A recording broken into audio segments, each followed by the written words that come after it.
Hello! I think we have done it. Sometimes I think we've done it and then I am wrong. So I hope we've actually done it. Okay, welcome. This is my second attempt at a live today. I am fairly determined and hopefully it is not sideways. It looks like it's the right direction to me. So I hope that it is the right direction for all of you as well. Welcome to the new year. It is already mid-January. Can you believe that? Where's the time gone? 2026 is already flying by and I'm here for it, but also not all the way here for it. Okay, so let's talk about the project on the hooks, or on the hook, not on the sticks, because it's not knitting. So this is going to be Kevin's new Valentine's Day scarf. I am using this beautiful colorway. It is called Pink Blend, aptly named. It is Mainstays acrylic yarn, so that's Walmart's brand. It's number 4, and I am using my very favorite hook, which I have linked in the description. It is the Tulip 6.5 millimeter, and it is smooth as butter. It is just absolutely beautiful to crochet with.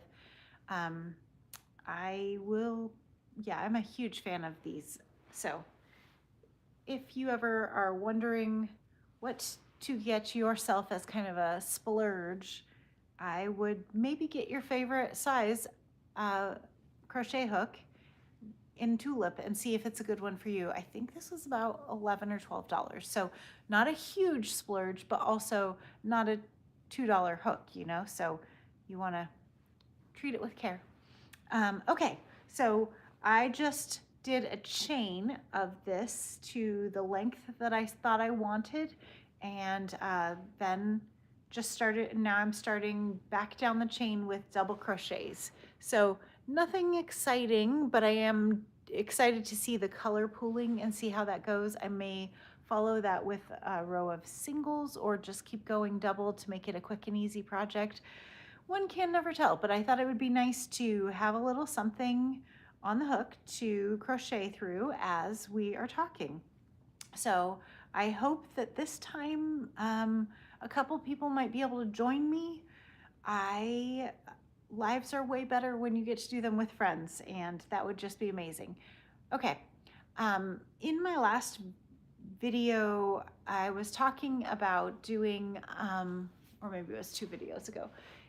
Either way, I recently was talking about doing a crochet heart-shaped like pillow type thing, and it is made with granny squares, and it is just absolutely beautiful. It's with this book that Anita, what is her last name? Made by Anita is her handle on Instagram, and she produced this beautiful patchwork granny square book.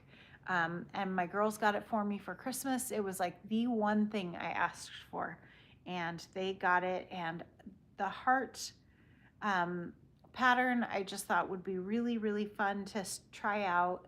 And I was so excited about it, but then I kind of picked the wrong yarn.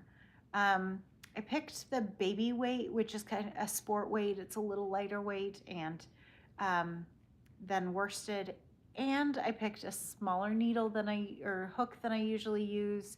And all of those things combined made it so I finished that project, but it was honestly quite fiddly. I didn't finish the whole square, but I finished that one. Hello, good to see you. I finished the one little patchwork square, which was a half pink, half white. And it was so fiddly that I was just like, I don't know if I can handle this. So I decided to scrap it. Like, life's too short to do projects that are way too fiddly, in my opinion. So it kind of, between that and all the holiday stuff, I've not been super inspired to do anything. So what do you do when you get kind of burnt out? I wouldn't say burnt out, because crochet is how I relax, you know? But when nothing feels inspiring, when you've lost your crochet mojo, what do you do? if you have any tips or comments of things you've done to help get through that, I would love to hear them. What I decided to do was pull out my favorite little porch goose, Kevin, and give him a new holiday sweater or holiday scarf because this is so easy. Like, it could not get any easier than a chain and a couple of double crochets back and forth to the end. Um, and my hope is that doing this will kind of get me inspired to keep going. And it's just easy and kind of mindless. I really love the easy, mindless projects. I don't know if there are any, I mean, I appreciate a good challenge and something that's intricate and just absolutely gorgeous. But I also really like to make an Afghan that I don't have to think through once I've memorized the repeat in the pattern. Like, that is heaven to me. So, ooh, that's a good idea. I love that. Pinterest is a little dangerous for me. It gives me, and maybe you don't have this, but it makes me feel more ambitious in that moment than I'm actually am in real life. Like, I think, oh, I could easily make it matching sweaters for me and my girls. And then I get done with a sleeve and I'm like, huh, this is too fiddly. Fiddly is the thing that kills all my projects, I have noticed. I don't know. If it I had to put my glasses on, yes, memorizing the patterns makes a huge difference. Um, the repeat, if you can memorize the repeat, it just goes so much faster. But for that little granny square heart, because it was in that sport weight yarn with a smaller hook, I had to get my reading glasses on. I had to, like, really look at things. And it was just, in the end, I decided I still really love those patterns by Anita. And so I'm going to make that heart still, but I'm going to do it in worsted. And that way I'll be able to use my favorite crochet hook. I'll be able to use some of the many beautiful pinks I have. So it'll be a bit of a stash buster. And the way she originally did it in her book is she had, so the heart shape, it's all the different quilt square pieces. And she used different colors of pink for all of the inside pink. And then the outside was kind of a cream border to make it a square. And it turned out so beautiful. And I was just going to go with the one sport weight pink and sport weight white, but after it being so fiddly, I'm going to do it in worsted. I have a bunch of pinks. That'll turn out better. And as a bonus, it'll be bigger for the same amount of time, and maybe will even be a pillow cover for one of my couch cushions is what I'm thinking. One of the little throw pillows. That would be a really lovely Valentine's decoration. So in the meantime, me and Kevin are sitting here working on the little Valentine's Day scarf. I think he's going to look great in pink. And Kevin doesn't have to just be a girl. He could be a boy. He could be a girl. Couldn't you, Kevin? Um, so, so yeah, this mainstays yarn is surprisingly nice for the way that it's color pooling. If you can see that, I'll turn it around because that's kind of the backwards. But the yarn itself is just, like, I'm really enjoying the color pooling. It's got a lot of whites, but it also has a lot of the pinks, and you can see that pattern of the white, light pink, white, dark pink, middle pink, dark pink, and then back. So it's a really nice, consistent pattern. I think it'll look really great. Sometimes variegations, you never know, but I feel like this one is a good one. So again, if you are interested in purchasing this yourself, this is Mainstays, so it was like $2. I apparently really appreciate cheap yarn, and thank you. I think it's pretty too. It's just, yeah. I have a kiddo who was born with a pink soul. Pink and sparkle are her two favorite colors, and they always have been. And so I basically pick up any worsted weight pink color that I see at yarn stores, and I have for more or less her whole life, and she's 20. So I have a lot of small amounts of worsted weight pink, and I think that will also look really cool with that pillow to have all those different pinks in there. Yeah, I can't wait to work on that. And that's how you get your crojo back, right? You get excited, you find a project that you're excited about either through Pinterest or a book or whatever it is that it takes for you to get excited about something. I usually start by just grabbing something super easy. Oftentimes for me, that's a dishcloth. Like I love the colors of the sugar and cream, lily and cream. I think it's been both. Cotton balls, they have a lot of really pretty variegations of cotton yarn balls, and I have a lot of them in my yarn closet. So that making dishcloths out of those is another good way because they're just quick and satisfying, and it spruces up my kitchen to have a new dishcloth. So speaking of the yarn closet, that is one of my 2026 goals, is to clean out the yarn closet. I'm a little too embarrassed to even show it on here. I've seen some people show their like before and afters of cleaning out their closet. And I think it's a great way to hold yourself accountable, is to actually just post the state of messiness of your yarn stash for the world to see. But I'm not sure I'm ready for that level of accountability.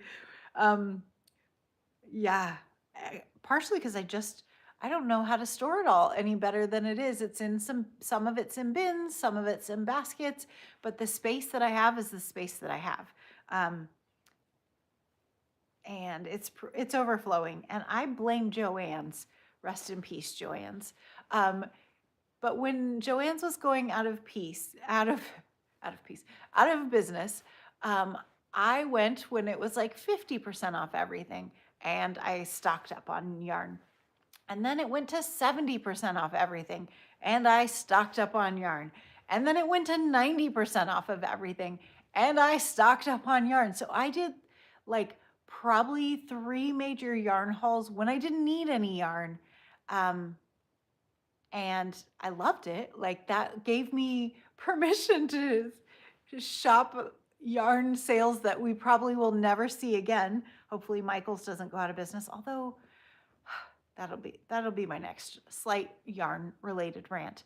Anyway, my closet is therefore overflowing. I'm looking up at my room and thinking, and kind of eyeing it, thinking, that closet, it needs some work. Anyway, on to Michael's. So they have gone ahead and added in a little bit more fabric and allegedly added in more yarn. Oh, thank you. This is, my grandma made this.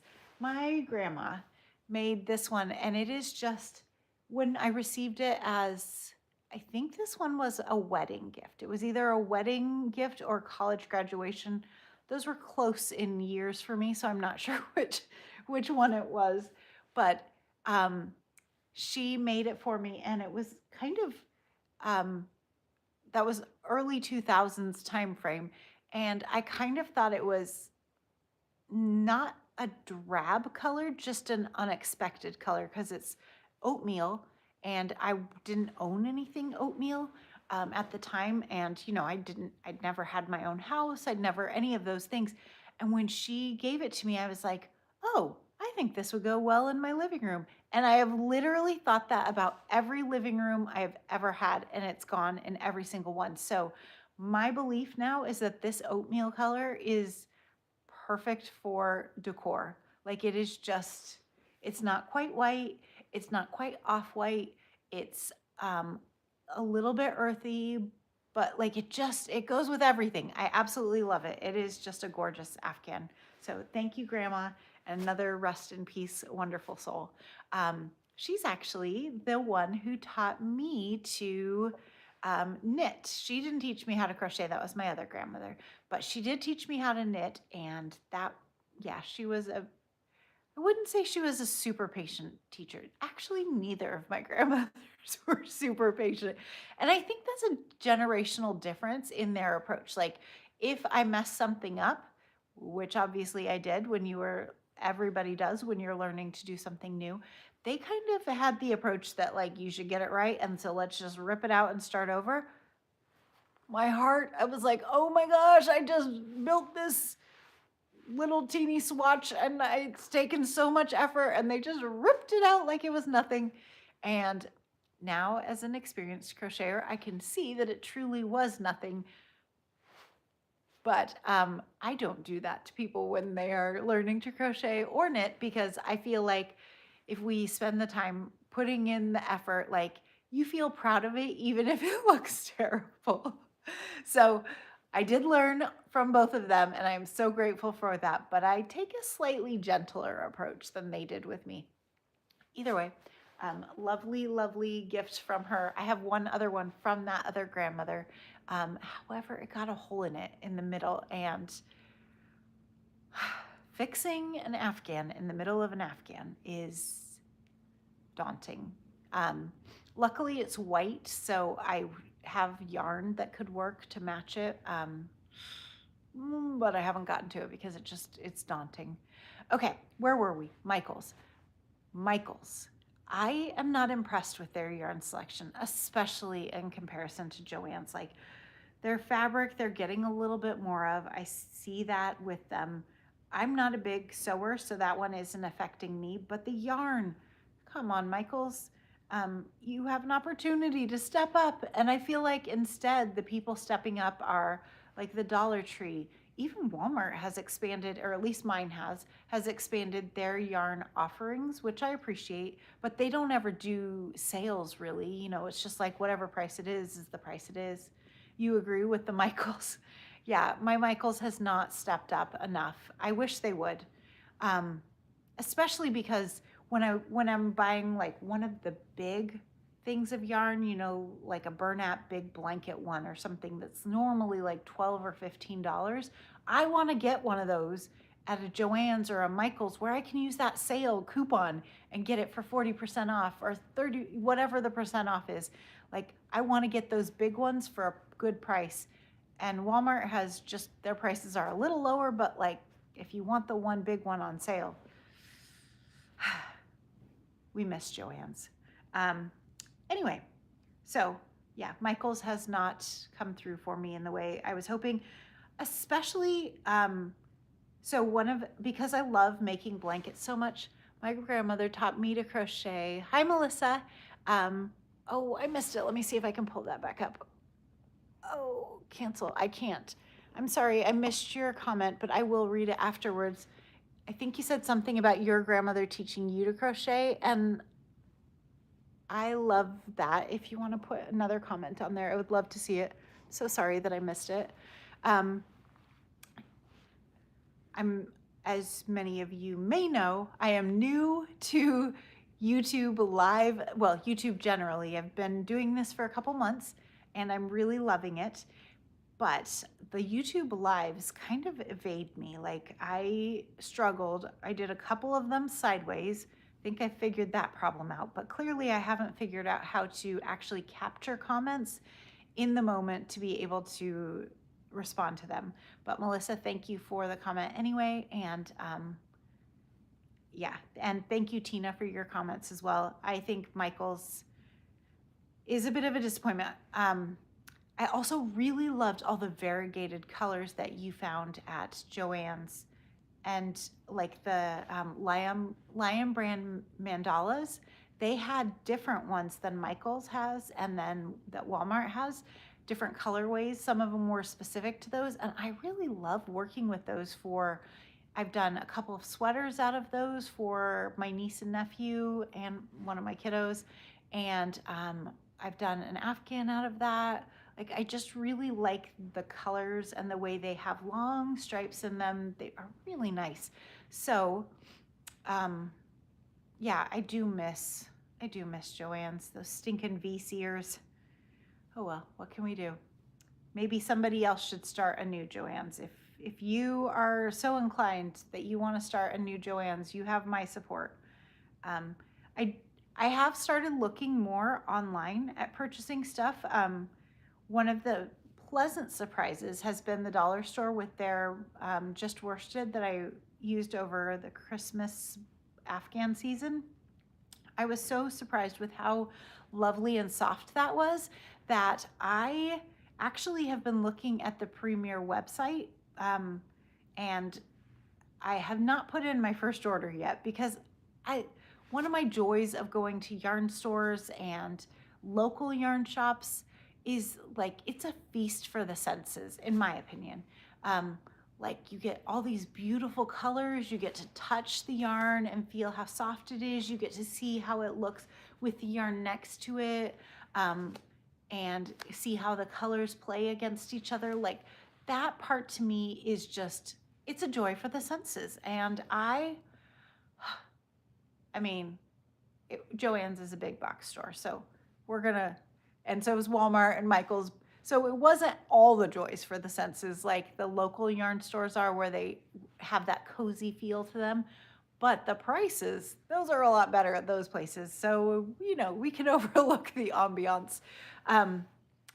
Yeah, so that's one of the reasons I've been hesitant to purchase yarn sight unseen from any place, is because I don't know how soft it is. I don't know, like, you just don't know what you don't know. So with Premier being such a pleasant surprise at the Dollar Tree, I'm actually planning to put in an order to Premier Yarns. Hello, are you doing well with the live show? Keep going and you will get there. And, oh, thank you. That was a very nice comment. So yeah, local yarn shops, I love the ambiance. However, and let me know if this is your experience. As a knitter, they seem to welcome you, but as a crocheter, they just, I don't know.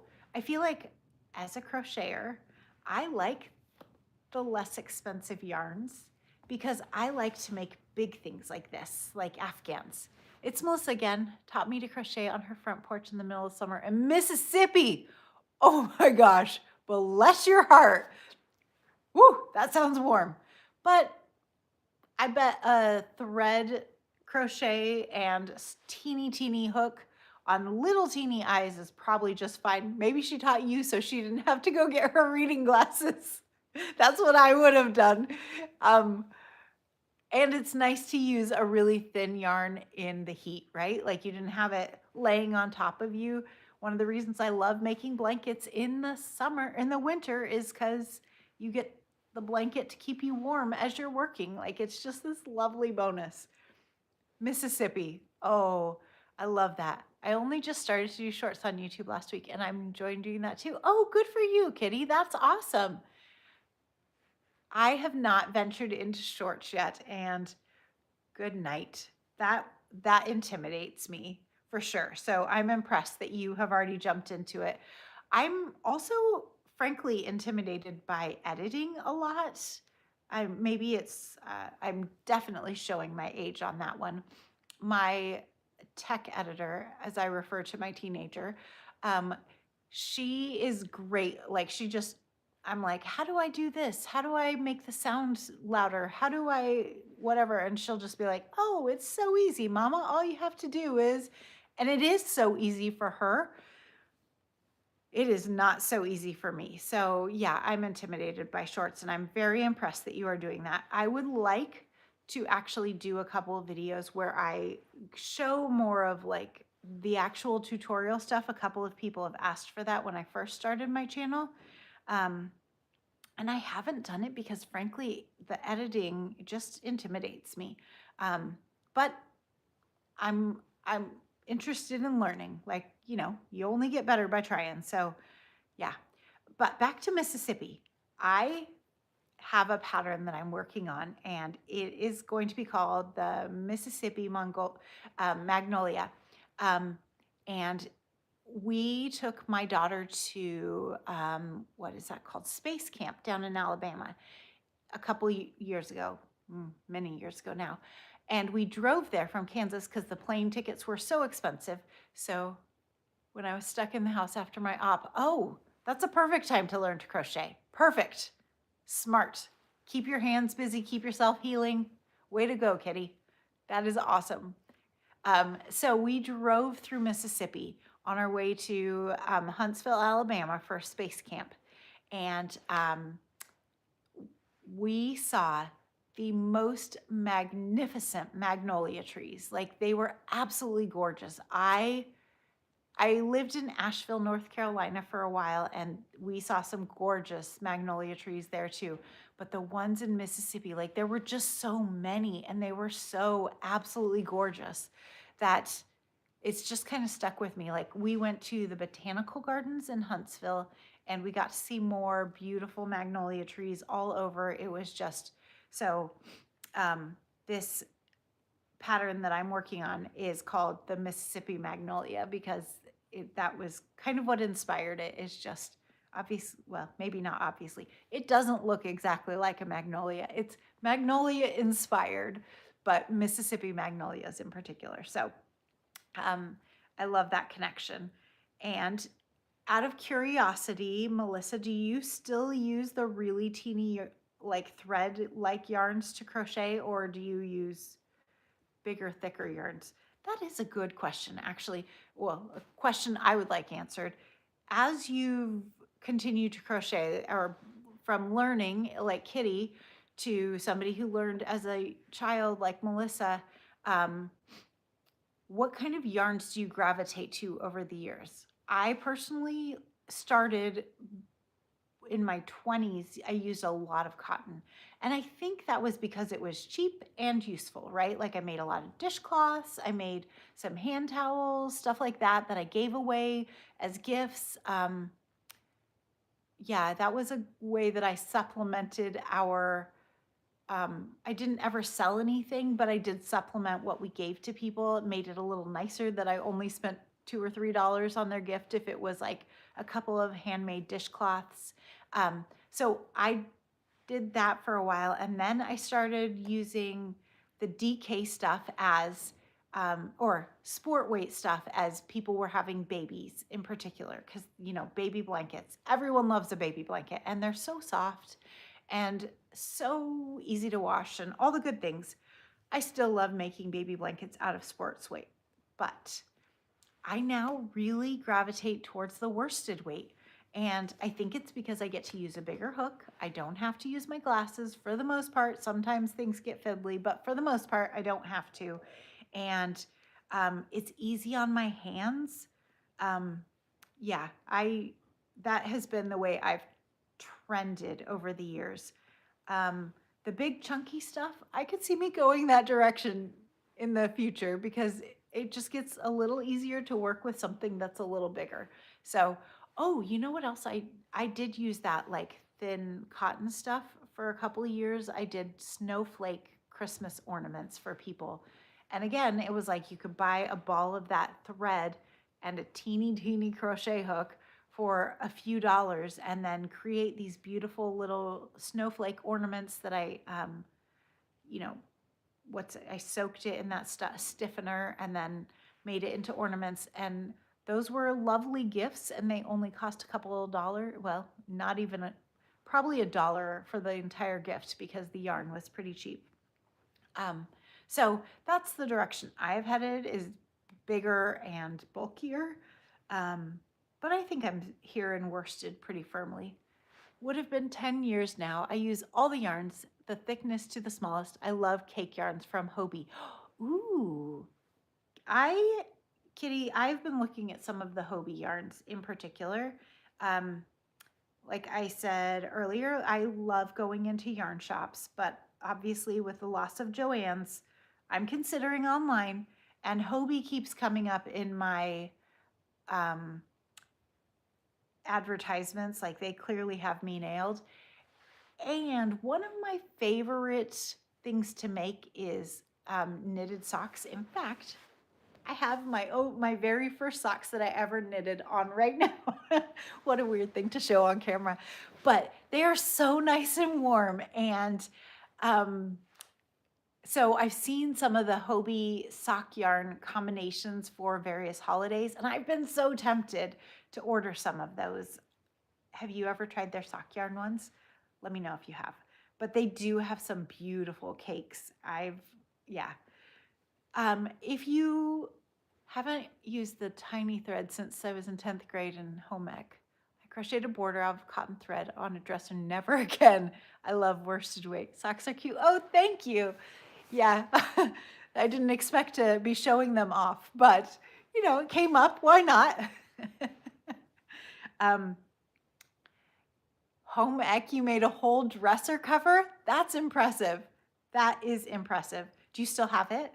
I would I have, maybe someday I will find all of this stuff and actually do a live showing some of the, we probably all of us are blessed with so many talented women, in particular in my family, who made all these handcrafts. And so when my great grandmother passed, she and her sister were both extremely, extremely talented. And I have a couple of beautiful doilies that were made out of this gorgeous white yarn and then edged with a purple.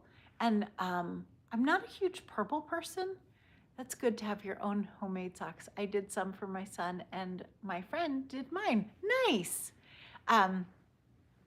So I have a set of these 3 doilies and they're absolutely gorgeous, and they're white with the outside of purple. And I wanted to like find a place to put them on my wall, but I feel like I kind of have to frame them to hold them up. They're not super stiff. I can't use wool at all. Oh, are you allergic to it? My sister is allergic to wool, and I am so sad because I owe her a pair of wool socks. She has one pair of mine and that I made her one Christmas, loves them allegedly, but she can't wear them anymore because wool makes her just break out. Like even the merino, even the superwash, like I feel really bad for her because wool is my very favorite thing to wear with socks or with shirts, whatever it is. I love my wool. Anyway, my great aunt, because it was my great grandmother's sister, made those beautiful doily sets. And then my grandmother made this filet crochet. I think if you know crochet, you've probably seen them. It was pretty big, but it said like home sweet home, and it had a home in it. And it was absolutely gorgeous. And again, I want to frame it and put it up somewhere because it deserves a frame. Like it is absolutely gorgeous. And when I saw those pieces, I just had to keep them. Even I think I was a teenager when we went through that stuff after my great grandmother passed. And yeah, we were lucky enough to be able to go through. She had those big old like shipping chests that, I mean, they may have come across the ocean with those bad boys. They were absolutely huge and they were chock full. There were at least 2 of them. It's been a minute since I was a teenager, but there were at least 2 of them. And they were absolutely full with yarn projects, various crochet things, knitted things. She was a big quilter, and so there was a lot of quilting stuff. She did a lot of hand piecing of quilts, like some of those hexagon, what are those, grandma's flowers? They're absolutely gorgeous. She did a lot of that. It was amazing. A shame I can't use sock yarn, but I use all the other yarns. Best Buys is Hobie.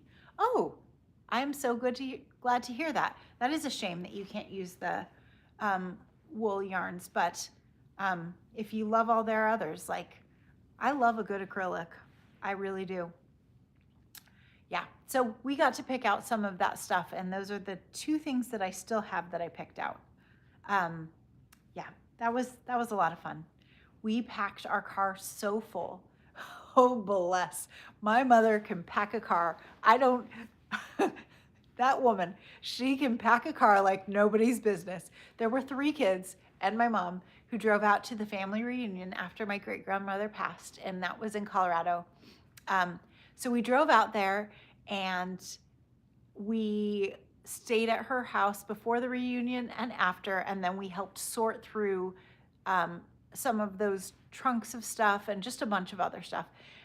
We got to pick out things, and my mom grew up with that great grandmother, Grandma Annie, and so all of the things that she was looking through had so much meaning to her, and so she took a lot of stuff with everyone's blessings. Like it was all good, but she got like a lot of different fabric things and a lot of quilt tops that Grandma hadn't finished and stuff like that. we packed that car so full that all the kids in the back seat were like sitting up high. Our seats were probably, 4 inches deep of fabric and blankets and things that we were sitting on top of because it was the summer, of course, so we didn't want it on top of us. And then at our feet, it was all packed with stuff as well. So, like, our knees were up, like, we couldn't put our feet all the way down. And then, bless that Volvo, it started overheating. So, if you've ever been in an old car or have memories of this, when a car starts getting overheated, you turn on the heater to release some of that heat. And it was the summer and it was scorching hot. And there were 4 of us in this overpacked car with the heater on and all the windows rolled down. Oh my goodness, that was a road trip. Whew. But we got it all back to my mom's, and yeah, that was a lot of fun.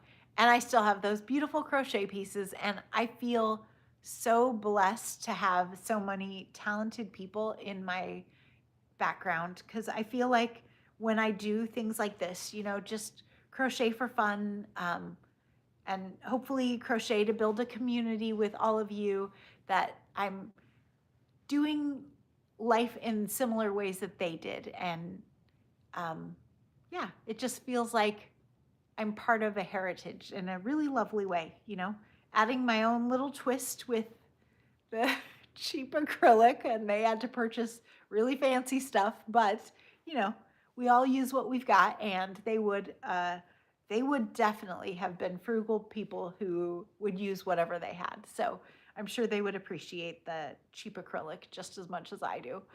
Okay, well, it has been so fun chatting with you. Thank you for joining, and I am going to finish Kevin's scarf, and then I'm going to hop off. I have to go get a little kiddo from a fun event that she's been at. So it was lovely chatting with you, and I hope to see you again soon. Bye-bye.